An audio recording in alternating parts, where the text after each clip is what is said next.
ഉണക്ക കൊഞ്ച് കൊണ്ട് ഇതുപോലൊരു തീയലുണ്ടാക്കിയാൽ ചോറിന് മറ്റു കറികളുടെ ആവശ്യമേ ഇല്ല. ഉണക്കച്ചെമ്മീൻ തീയലുണ്ടാക്കുന്നതിന് വേണ്ടി ഉണക്കച്ചെമ്മീൻ്റെ തലയുള്ള ഭാഗമുണ്ടെങ്കിൽ അതിനെ കളഞ്ഞ ശേഷം വൃത്തിയാക്കി കഴുകിയെടുത്ത് തോരാൻ വയ്ക്കാം. ഒരുപാട് സമയം വെള്ളത്തിൽ ഇട്ടിരിക്കരുത്. ഇനി ഒരു പാൻ അടുപ്പിൽ വെച്ച് അതിലേക്ക് 1 ടേബിൾ സ്പൂൺ വെളിച്ചെണ്ണ ഒഴിക്കുക. അതിലേക്ക് 200 ml ബൗളിൽ 1 ബൗൾ നിറച്ച് തേങ്ങയും 3-4 ചെറിയ ഉള്ളി ചെറുതായി മുറിച്ചതും 2 തണ്ട് കറിവേപ്പിലയും ചേർത്ത് വറക്കാം.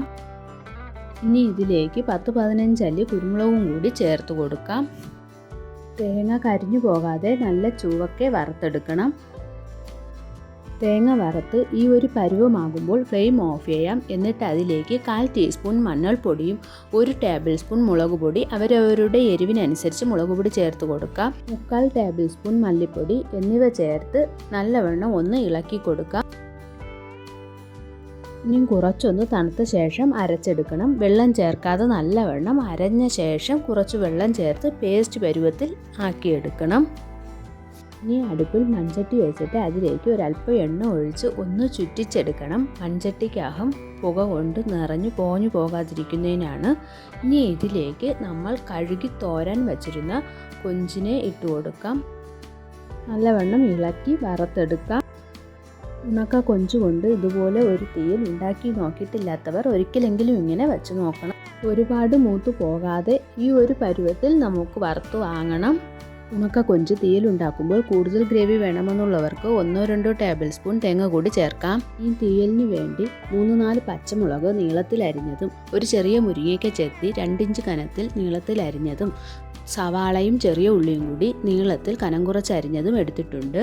ഇനി മൺചട്ടിയിൽ 2-3 ടേബിൾ സ്പൂൺ വെളിച്ചെണ്ണ ഒഴിച്ച് ചൂടാകുമ്പോൾ കടുകും വറ്റൽമുളകും കറിവേപ്പിലയും ഇട്ട് താളിച്ച ശേഷം നമ്മൾ അരിഞ്ഞു വെച്ചിരിക്കുന്ന ചെറിയ ഉള്ളിയും പച്ചമുളകും ചേർത്ത് വഴറ്റാം.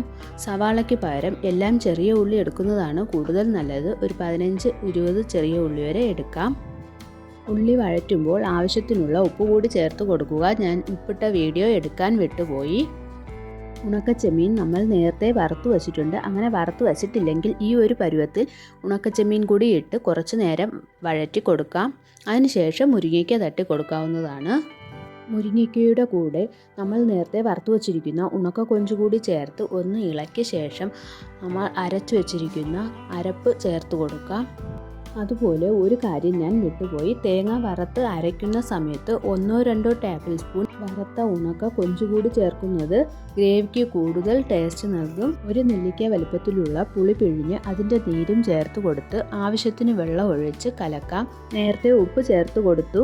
ഇനി വേണമെങ്കിൽ കുറച്ചും കൂടി ഉപ്പ് ചേർത്ത് കൊടുക്കാവുന്നതാണ്. ഇനി അടച്ചു വെച്ച് വേവിക്കാം. ഇനി നല്ലവണ്ണം തിളച്ച ശേഷം ഫ്ലെയിം അല്പം കുറച്ച് വയ്ക്കണം. ഇടയ്ക്ക് ഇളക്കി ചുറ്റി കൊടുക്കണം. ചെമ്മീൻ കറി നല്ലവണ്ണം വെന്ത് വറ്റി നമ്മുടെ തീയലിൻ്റെ പരുവത്തിൽ ആയിട്ടുണ്ട്. ഈ സമയം പാകത്തിന് ഉപ്പും പുളിയും ഉണ്ടോയെന്ന് നോക്കാം. കുറവെങ്കിൽ ചേർത്ത് കൊടുക്കാം. എന്നിട്ട് കറിവേപ്പിലയും ഇട്ട് വാങ്ങാവുന്നതാണ്. അടിപൊളി ഉണക്കച്ചെമ്മീൻ തീയൽ നിങ്ങളും ട്രൈ ചെയ്ത് നോക്കൂ. ഇഷ്ടമായെങ്കിൽ ലൈക്ക് ചെയ്ത് സപ്പോർട്ട് ചെയ്യൂ.